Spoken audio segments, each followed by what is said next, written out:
ये कहानी है सुंदरवन नाम के एक गांव की, जहां सोनू चिड़ा नाम का एक तांगे वाला रहा करता था।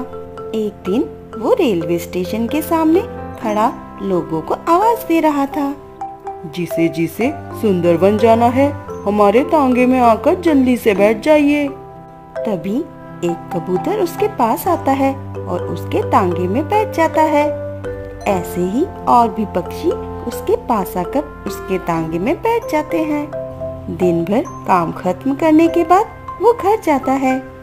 माँ, जोरों की भूख लगी है, जल्दी से खाना दे दो ना। रुक, अभी खाना देती हूँ तुझे। पता नहीं कब तेरा ब्याह होगा और कब मैं बहू के हाथ का पका खाना खाऊंगी। मेरी भी तो उम्र हो गई है, अब मुझसे भी घर के काम नहीं होते।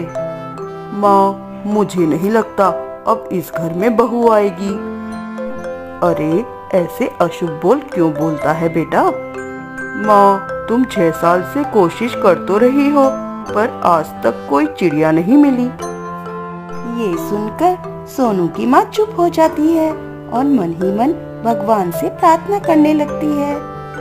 हे भगवान, मेरे बेटे की शादी हो जाए तो मैं भी गंगा नहा लूं। एक दिन सोनू गांव से स्टेशन की तरफ जा रहा होता है कि तभी एक सुंदर चिड़िया उसके तांगे के सामने आकर चीखने लगती है।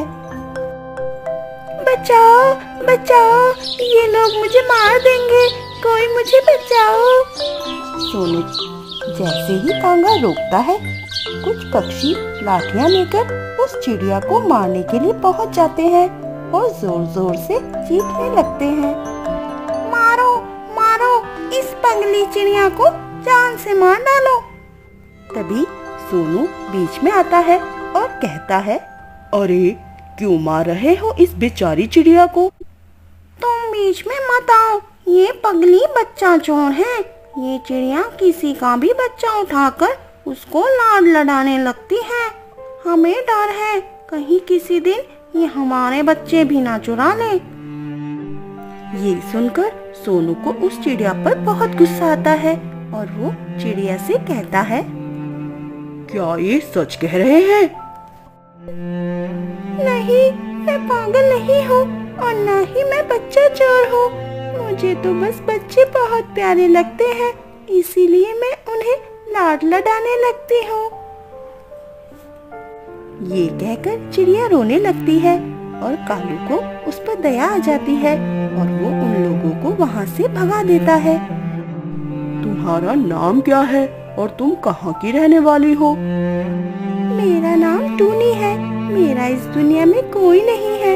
मुझे बच्चों से बहुत प्यार है। अगर मेरा खुद का बच्चा होता तो कभी ऐसा नहीं करती। बच्चे की बात सुनकर सोनू टूनी को गौर से देखने लगता है।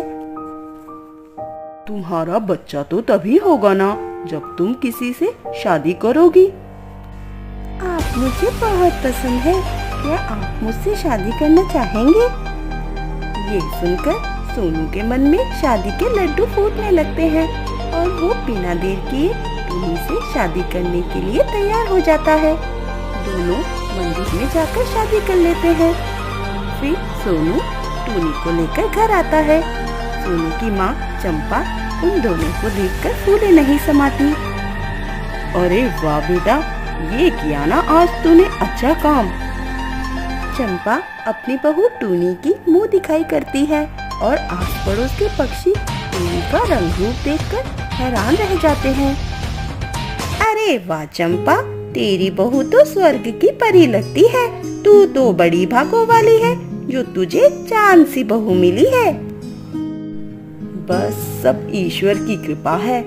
समय बीतता जाता है और टूनी गर्भवती हो जाती है। टूनी के गर्भवती होने पर चंपा मन ही मन बहुत खुश होती है और ईश्वर से प्रार्थना करती है। हे ईश्वर, भला हो तेरा, तूने मेरे जीते जी मेरे बेटे की सुंदर जोड़ी बना दी और बच्चे की आशा भी जगा दी। कुछ समय और बीत जाता है। एक दिन अचानक ही टूनी को दर्द होने लगता है। सोनू और चंपा उसे अस्पताल लेकर जाते हैं।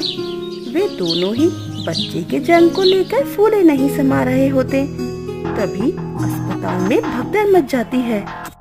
अरे चिड़िया ने एक सांप को जन्म दिया है, भागो भागो। सभी अस्पताल में डर से इधर उधर भाग रहे थे। चंपा और सोनू भगदड़ देखकर घबरा जाते हैं। क्या हुआ डॉक्टर साहब, अस्पताल में इतनी भगदड़ क्यों मची है और वे लोग इतने अचंभे में क्यों हैं? क्योंकि तुम्हारी बहू ने एक सांप के बच्चे को जन्म दिया है, इसीलिए सब लोग यहाँ वहाँ डर कर भाग रहे हैं। ये सुनकर सोनू और चंपा को जोर का धक्का लगता है और सोनू तो चक्कर खाकर वहीं गिर जाता है। नहीं नहीं डॉक्टर साहब, ये कैसे हो सकता है, ये तो नामुमकिन है। फिर कुछ देर बाद टूनी को होश आता है तो वो अपना बच्चा ढूंढने लगती है। मेरा बच्चा कहाँ है? तभी उसके कानों में सांप की आवाज सुनाई देती है।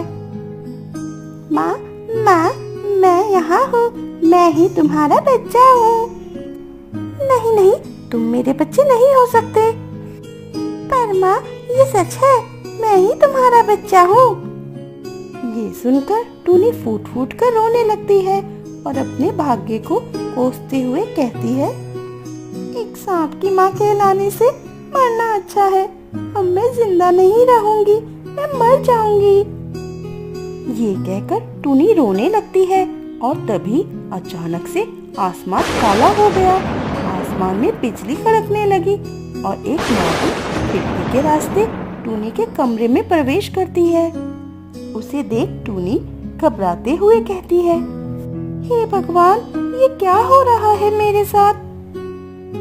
तभी नागिन टूनी से कहती है, टूनी मेरी बहन, तुम डरो मत। ये कहते हुए वो नागिन एक चिड़िया में बदल जाती है और टूनी उसे देखकर दंग रह जाती है। कौन हो तुम? मैं तुम्हारी छोटी बहन लूसी हूँ और ये तुम्हारा ही बेटा है। तुम भी हमारी तरह एक नाग कन्या हो। ये सुनकर टूनी दंग रह जाती है और लूसी उसे उसकी सारी सच्चाई बताने लगती है। टूनी, तुम नागलोक की सबसे सुंदर कन्या थी। एक बार तुम गलती से धरती पर आ गई थी और तुमने जब एक चिड़े को देखा तो तुमने कहा, ये कितना सुंदर चिड़ा है, मन में आता है कि मैं अभी इससे विवाह कर लूं और अपना सारा जीवन इसी के साथ बिताऊं। टूनी ये कह ही रही होती है कि तभी नागलोक का साधु कलांग वहाँ आ जाता है और टूनी को यह कहते हुए सुन लेता है। अगर तुझे पक्षी ही पसंद है तो ले, मैं तुझे श्राप देता हूँ, आज से तुम पक्षी बनकर ही रहोगी। ये सुनकर टूनी रोने लगती है और तभी उसके माता पिता और लूसी वहाँ आ जाते हैं। आप दया करो महाराज, साधु महाराज, मेरी बेटी को ऐसा श्राप मत दो, उसकी सारी जिंदगी नरक बन जाएगी। अब मैं अपना श्राप वापस नहीं ले सकता। ये सुनकर टूनी का सारा परिवार रोने लगता है तो साधु को उन पर दया आ जाती है और वो कहते हैं, एक उपाय है कि तुम्हारी बेटी वापस से नागिन बन जाए। बताइए महाराज, ये कैसे संभव है? ये पक्षी बनकर जब किसी पक्षी से शादी करके और उसके पेट से सांप जन्म ले तो ये फिर से नागिन बन जाएगी। लेकिन ध्यान रहे, यदि इसने नाग बनने से मना कर दिया तो ये और इसका बच्चा हमेशा के लिए पक्षी बनकर रहेंगे। ये सुनकर टूनी हैरान हो जाती है और लूसी उससे कहती है, अब ये फैसला तुम्हारे हाथों में है। टूनी, तुम फिर से नाग कन्या बनना चाहती हो तो अपनी इच्छा प्रकट करो और हमारे साथ नागलोक चलो। लेकिन टूनी की नजर सोनू और चंपा पर पड़ती है। वह दोनों ये सब अपनी आंखों के सामने घटते देख रहे थे, पर उन्हें देखते ही टूनी नाग बनने का सपना छोड़ देती है। मैं अपने पति और सास को छोड़कर कहीं नहीं जाना चाहती, उनसे दूर मैं अब नहीं रह पाऊंगी, इसीलिए मैं पक्षी बनकर ही रहना चाहती हूँ और अपनी आगे की जिंदगी यहीं बिताना चाहती हूँ। जैसे ही टूनी ये कहती है, उसका बच्चा तुरंत सांप से चिड़िया का बच्चा बन जाता है और टूनी दौड़कर उसे अपनी छाती से लगा लेती है। मेरा बच्चा, अब मैं तुझे कभी अपने से दूर नहीं करूंगी। माँ और बच्चे का ये प्यार देखकर लूसी बहुत खुश होती है और फिर नागिन बनकर खिड़की के रास्ते बाहर निकल जाती है। उधर सोनू और चंपा भी टूनी के इस प्यार पर प्रसन्न होकर उसे खुशी खुशी अपना लेते हैं और टूनी भी अपनी नई जिंदगी की शुरुआत करती है।